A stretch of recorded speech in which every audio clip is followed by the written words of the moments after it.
Where your treasure is, there will your heart be also. God has given us unlimited treasures in His Word. Every time we open it, we can discover a new treasure or admire an old one. What will we find today? Let's dig in. Here's Carla Early with Treasure Hunt in the Word.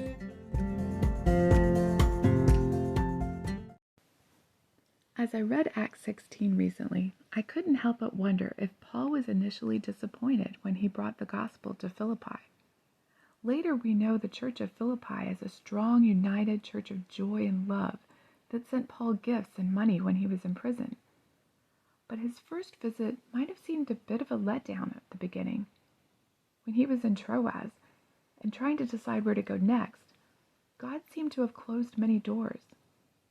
Then Paul had a vision of a man in Macedonia pleading, "Come over here and help us." So wasting no time, he and his friends left and soon arrived at the principal city of Macedonia, Philippi, a Roman colony. Normally, Paul would find the nearest synagogue and preach there, giving the gospel to the Jews first. But Philippi had no synagogue. So he sought out Jews who traditionally met by a river on the Sabbath if there wasn't enough men for a synagogue. But instead of finding the man from his vision, all he found were women. All this for a handful of women.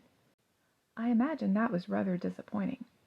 But Paul lost no opportunity. He sat down and started sharing with the women. There he met one special woman, Lydia. It says, "Now a certain woman named Lydia heard us. She was a seller of purple from the city of Thyatira, who worshipped God. The Lord opened her heart to heed the sayings spoken by Paul, and when she and her household were baptized, she begged us, saying, 'If you have judged me to be faithful to the Lord, come to my house and stay.' So she persuaded us." If Paul had been disappointed at the small number in attendance for his first sermon in Europe, the look of rapt attention and belief on Lydia's face would have made it all worth it. This was what she had been searching for. We know the story of how God brought Paul there, but we don't know how God brought Lydia there. I'm sure it's just as interesting and no less miraculous. Lydia was a foreigner to Philippi, most likely a Gentile. She was originally from Thyatira, which is not far from Troas, where Paul was when he received the vision to go to Philippi. We don't know why she moved, but when we meet her, she's a wealthy single woman who knows and worships the one true God. She met with the other women at the riverside to pray, and her heart was prepared to listen and accept the gospel. So we know the Lord had been working in her life. Who knows what all he'd done to get her prepared for that moment when she heard, believed, and responded to the gospel, and led her whole household to be baptized. She jumped in with both feet, no reservations. And while she was still dripping from her baptism, she invited Paul and his friends to stay at her house, actually insisted. By the end of the chapter, when Paul and Silas got out of prison, they went straight to Lydia's, and it looks like she was using her home as a meeting place for the church there.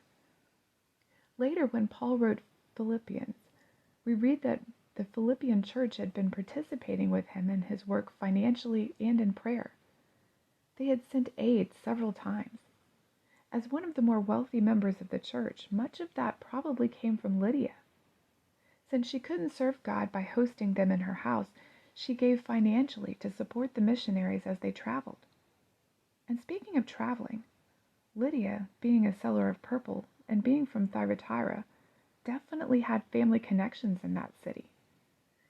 We don't have a record of Paul ever preaching there, but somehow they heard the gospel, because by the time that John wrote Revelation, there was a church in Thyatira. Perhaps Lydia's family there became part of that church, or even started that church because of her influence. But we have no idea. We do know that God brought her to Philippi to hear the gospel from Paul, who he also brought there. Where is God taking you today? Wherever it is, you can be sure that he has a reason for you to be there at exactly the right time. Whether he's preparing your heart for something, or he's preparing someone else to hear the gospel from you, he has you there for a purpose.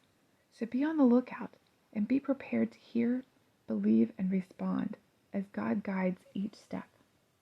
You can contact us at treasurehuntintheword@gmail.com.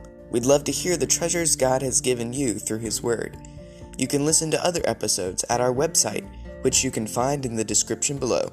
Thanks for listening, and remember, where your treasure is, there will your heart be also.